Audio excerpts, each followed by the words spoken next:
actually believe that each one of you is going to need to put motivational leader on your business card. Woo!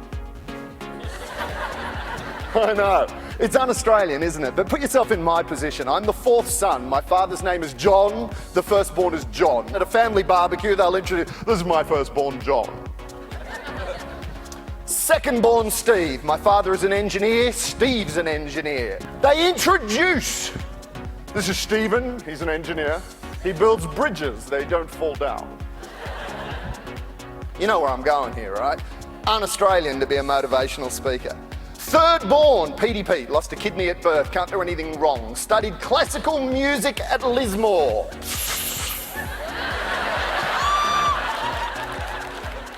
Seriously, and someone's always got to go, John, you have a fourth son, don't you, Matthew? And he goes, yes. And they go, what does Matthew do? And my father goes, he's a motivational speaker. Because for my father and many Australians, that's one notch above Amway rep. And I do have a proposition for you later today. And one notch below used car salesman. So I want to make absolutely certain that everybody's cool. I'm not talking about positive thinking, right? Because a positive thinker is someone who gets hit by a truck and goes, oh, well, I needed some time off. Okay, in Australia we call that an idiot. Optimism is the fundamental principle. See, an optimist can have the worst day in the world and go, this day sucked. I didn't like this bit and I didn't like this bit. But you know what? I'm going to go to sleep and tomorrow I'm going to have another crack at it.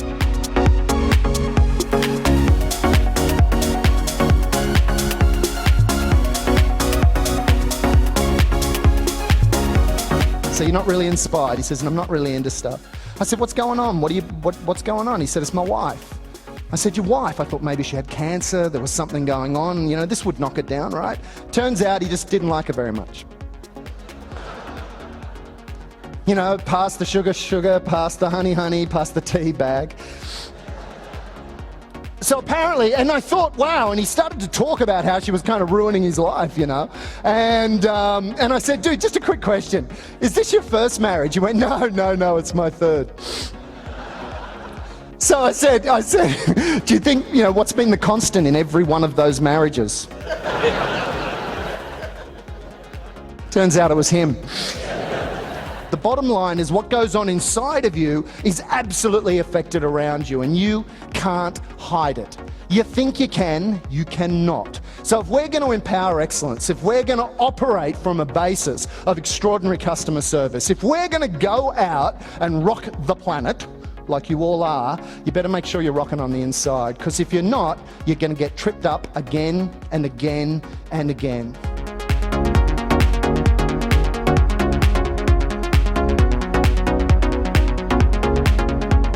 What has fundamentally changed between the days of JFK and Bill Clinton? And one of the boys right up the back went, taste! I was slow on the uptake. I said, what did you mean, taste? He said, Marilyn Monroe was hot. Monica Lewinsky is not. Here's the deal. You've got to keep it real. The problem with motivation is it's been done from a positive thinking point of view. Let go of that, go optimists. Go for your skeptics, because if you get them, they become born-again evangelists. Slay the cynics, zero tolerance for those that have given up and are still whinging, and realise that we've got to keep it real. The single most important asset that you hold is the ability to transform the state of what's going on in someone's mind and the energy in a room.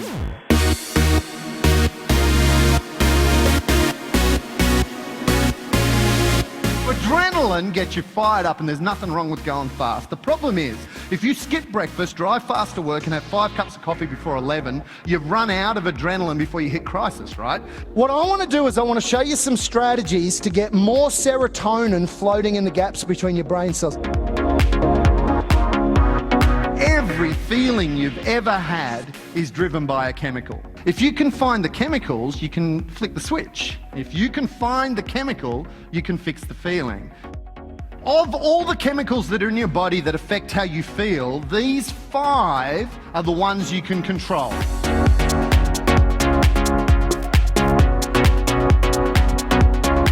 Adrenaline gets you fired up, man. It is 3 molecules off cocaine. It is naturally occurring and totally addictive. If you talk quick, think quick, finish sentences for other people, you might be an adrenaline junkie. Quick show of hands. 7 of you, all right. Who believes that repeated pushings of pedestrian crossing buttons bring the green man quicker? Yeah, you're an adrenaline junkie. Fortnightly shop, 20 shopping bags in the boot.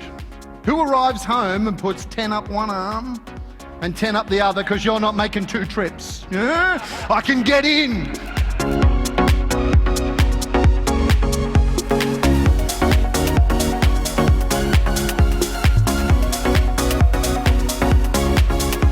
If you're turning up to a client meeting to give advice and you haven't taken care of this, they're going to pick it up. They won't register what it is. They'll just go, something was wrong. Do you know what I mean? I didn't feel comfortable with that person. They'll say, oh, I don't know, I just didn't commit. No. It's pheromones, dude. You're an angry, stressed out, caffeinated, overweight bugger, and what they're doing is they're saying, I don't want to do business with you. This stuff is affecting humanity's ability to connect on a deeper level. So make no mistake, I've been brought along to talk about the quality of your life and your health, but I believe that this stuff translates directly into what you do actively for a living. I began talking about depression over a decade ago, and at that time 1 in 4 people in the room knew someone on an antidepressant. It's now 1 in 3 people in the room are on an antidepressant. In the developed nation, mental health is going to be more significant than physical health. And when you consider our obesity stats, when you consider our diabetes stats, and when you consider every other health-related illness, that's staggering. They're not going down, they'll keep going up, but they're going to be overtaken by this stuff. So what we need to do, I reckon, is become qualified in that game. Your future lies in these 5 chemicals that you can do something about, right? If you want to feel better tonight, do different things right now. You want to feel better tomorrow, do different things today. Ladies and gentlemen, Matt Church, a master of thought leadership.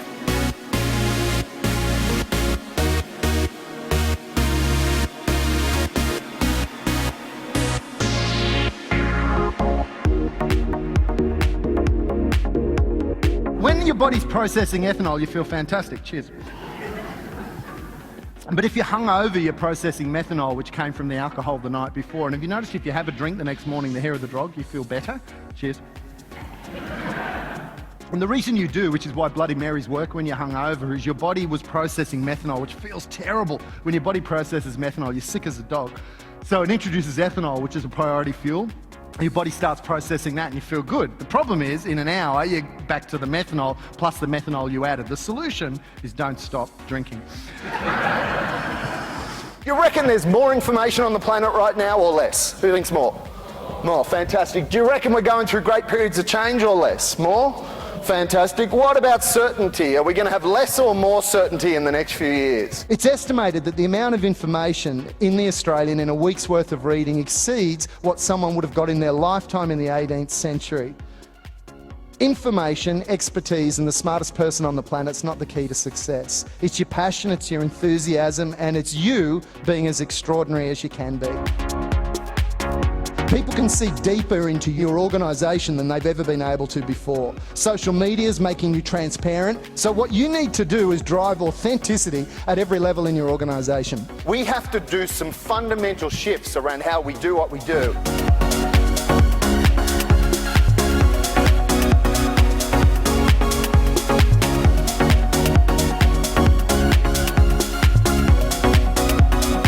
So let's be clear. The world is going through a fundamental disruption and I'm not sure we're up for it. Does anybody in the room know who this dude is? Yell it out if you do. Well, you know him because you use something he created every single day. Is anybody old enough to remember when music came on tape? Yeah. Gen Xers, woo, yeah. Gen Y, it's not your time to lead, shut up. Baby boomers, power to you, you're still here. So if you're old enough, do you remember MS-DOS? Yeah, do you remember the white cursor that used to blink? Dude, you remember that cursor that used to blink and flash. And anybody who's now got a solar panel for a sex machine, you remember. This guy invented what's called GUI, General User Interface. He took us from terrible looking lines on computers to what became Windows. So whether you're on a Mac or a PC, the pretty way you look at it now is because of this dude. Let's give him a round of applause, I think. Thank you, brother. He said that the only way to predict the future is to create it.